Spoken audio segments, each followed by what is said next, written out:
When I was young, my brother and I built a boat with our father. We spent several years sailing and exploring the Patuxent River.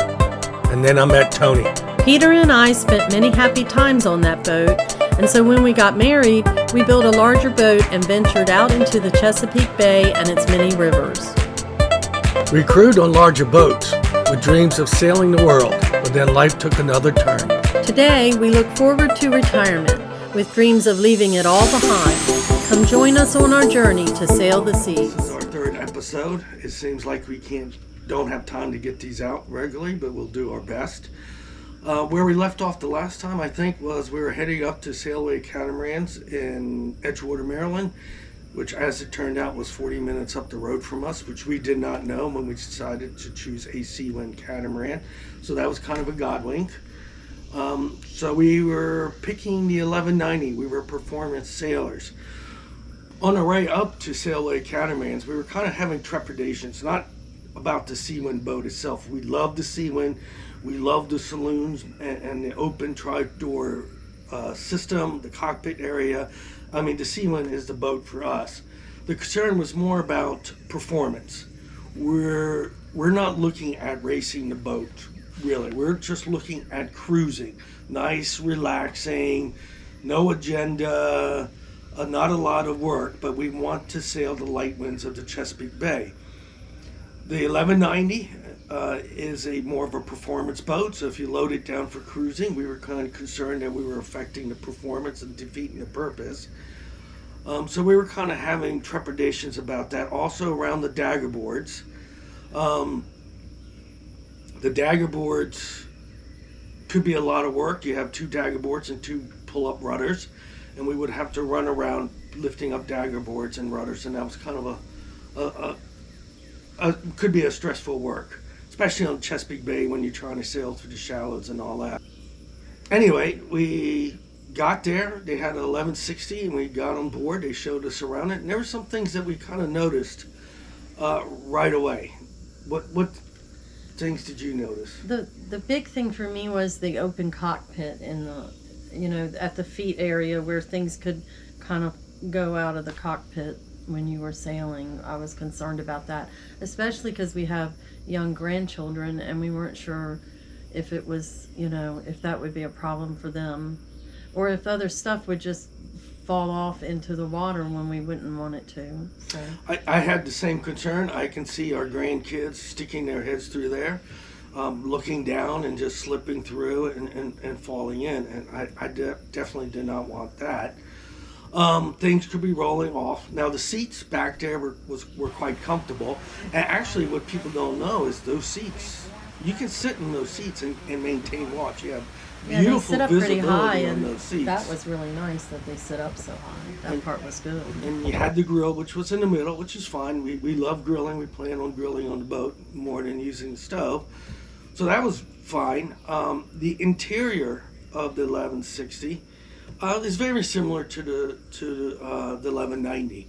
You had a nice saloon, the hull shapes, the galley down, all that was very similar. But what we did notice was in the 1190, that dagger board case shifted the galley aft a little bit, and you would not have had that open window, that cannon port window over the stove, and that was a concern. And not for as us. much natural light because or visibility from the galley, because the window that was in it was not nearly as long or big. So that gunport hatch over the galley really lets a lot of heat out on those hot summer evenings when you're trying to cook something. That's true. And I think that was necessary. So we didn't like that. So the 1190 was kind of falling out of favor. So they had the 1260 there as well. And it's a little bit bigger boat. It's 41 feet. It's 11 inch wider. Has mini keels, no dagger boards. So we just got off the 1160 and we went to the 1260. And when we stepped in, it really is a different boat than the 1160. The cockpit, with it being closed in, but it was also slightly bigger, slightly wider, and the seats, there was a seat area with a table there that made it really I don't know, usable, like livable. Like we could picture ourselves sitting out there. You had a little table in the cockpit, which the 1160 did not. You had a settee. You had the modular coolers under the helm seat, which you can almost create a day bed underneath there. The table. They move around. You can put them Yeah. wherever you wanted. The table was removable. The sugar scoops was a whole different design. It was more enclosed. Now, I couldn't find any stats on this, but when you're on the 1260, it felt like you were higher off the water than the 1160. It did. When you're in the cockpit. I don't know if that's true, but it sure felt Well, that at way. the front of the boat too, it does. Yeah, it just felt like you were higher off the water. The 1260 is 3 feet longer than the 1160. 1160 is 38 feet. 1260 is 41 feet. Like I said, it's 11 inches wider. And that 11 inches wider really made a difference because if you got up into the saloon, now you had a little area for a nav desk, a navigation desk.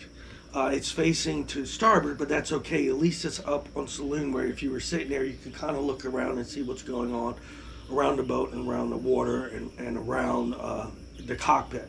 So that was kind of nice. The 1160 had that down into the port hull, and you were just cut off. You know, that was a sensory deprivation. You had no idea what was going on outside around you or in the cockpit or your sails. You had to climb back up to, you know, take a check. So we like that. I like that little nav desk. It's not a big nav desk, but it was enough. The roof of the 1260 gives you. I know it sounds like it. What does it matter? But it comes a little bit further out so that if you're in those seats at the helm or in the cockpit, you have a little more protection from the sun, and you also have a little more protection from any rain. It feels very safe, and in the 1260 the cockpit does. You don't have that worry about things falling out.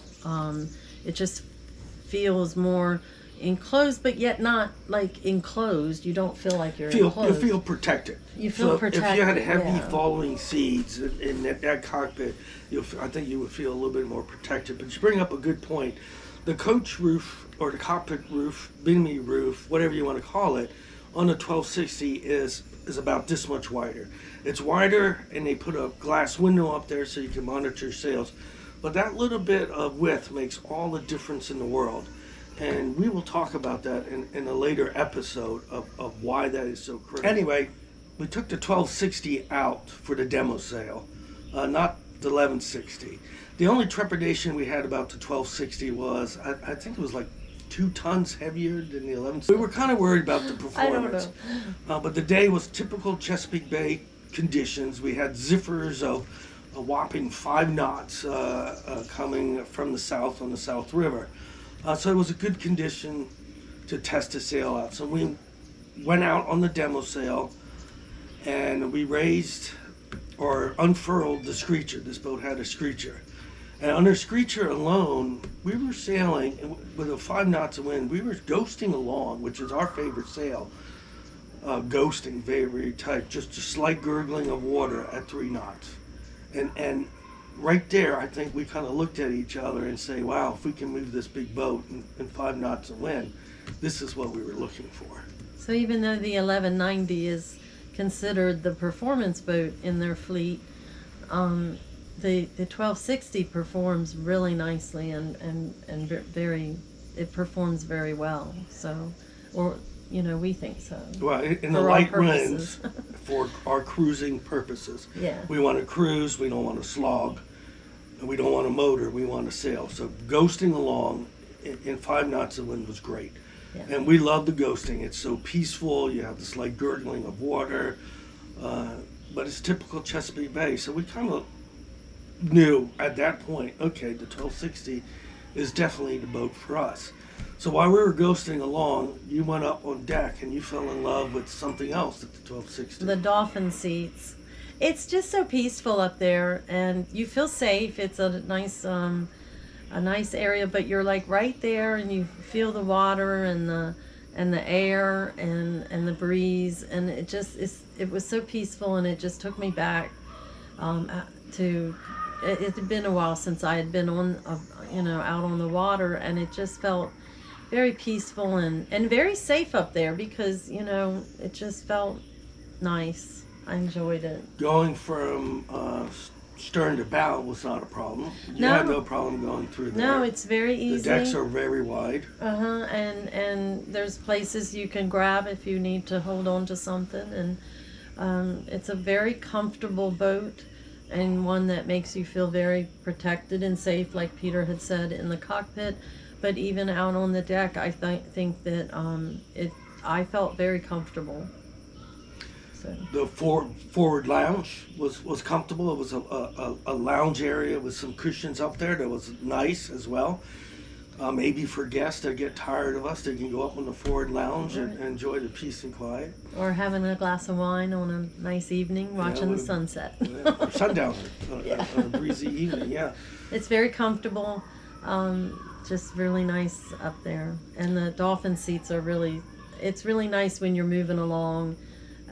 You just have the wind in your face, and it's just peaceful. So. And getting up on the coach roof was not a problem. I thought it was going to be a problem, but I was able to just step up and step down like no big deal. So so there wasn't any aspects that we really did not I didn't like go up on the roof about the 1260. 1260 was the boat. At a glance, we knew that was the boat for us. It just felt right. It felt comfortable, right size. It just plenty of space for our purposes. I think it felt like, and the salon area with the cockpit, the doors open, nice for having guests on board, and plenty of space. I think. Yeah. And there was no stairs going up and down to the helm. The sugar scoops were able to be pinned off with the pelican hooks. But even the sugar scoops, they had that wide side, which was different than the 1160. So the cockpit, we got the cannon port hatch over the galley back. And the galley has this beautiful, and the 1260 has this beautiful long window to look out. But it also, over the stove, has the window that Peter was talking about that opens up. Port. And it pops open, and it does help with the air circulation down there. If it gets warm, you can open that window, and and then there's a hatch above, so it circulates very well through the galley. The airflow through that boat in that small amount of breeze was phenomenal. Yes. You had multiple hatches. You had a hatch in the galley. I think you had a hatch in the forward section, a hatch over the bunks, cannon ports, midships, and I think that you also had cannon ports in the aft bunk on the starboard and the bathroom. I think too. And those big windows in the saloon really gets that air that going. does matter. So even if you're in the cockpit, that air is just flowing right through. It's very nice. Yeah, you're enjoying the features about the 1260 that we kind of liked was, I know the 1160 had that grill. 1260 had it. It was kind of enclosed on the port side, but we also had a nice sink area on the opposite side, on the starboard side, after the cockpit. And we do fish when we sail. We've always fished. And, when we catch a nice rockfish or something, we're going to clean it. And that's a great place to be cleaning fish back there. And that was a big bonus and plus for us on the 1260. I think so. And while that's probably the intent of it is is cleaning fish, I think if you're entertaining on the boat, that's a nice thing to have right there, because you always need a sink when you're entertaining. It would be useful for other purposes. You can rinse. It's a saltwater sink, I believe, and you can rinse dishes and stuff like that there. Yeah. That's it would just be nice. Convenient to have it if you were serving things and you just needed a sink or something. So. The tri-fold door that pops open and makes it a big room. I can't speak about that enough. That's a feature that we really, really liked. Very easy to raise and lower. And that's I think that's just designed so well. Yes, and a lot of other boats that we were looking at did not have it. And the last thing I want to say about Seawind, and I might have mentioned it before, is Seawind's been around. They've been around, I think, 35 years. They're probably not going to go anywhere. They didn't pop up and start making boats for 3 years. So I have a lot of confidence that they do quality work. There's still some of the early Seawinds sailing today, going back to the 80s. So that's reassuring that they've been here. They've been building boats for 30 years, and they're seaworthy, and they're going to be around, I think, 30 more years. And they're in Vietnam building these boats, and that's going to raise some issues, I think, later on. But for right now, the Seawind 1260 is our boat, without a doubt. That's the boat. So there's only one more challenge that we have to worry about. How to pay for it. How the hell are we going to pay for this? And we have How some to finance it. Yeah. we have some strategies, and maybe that will be the next episode, our strategies on how we're going to get this boat. Anyway, if you like our channel, please subscribe, leave comments, ring that notification bell. You can subscribe. I think it's down here. And let us know what you think. Thanks. See you next time.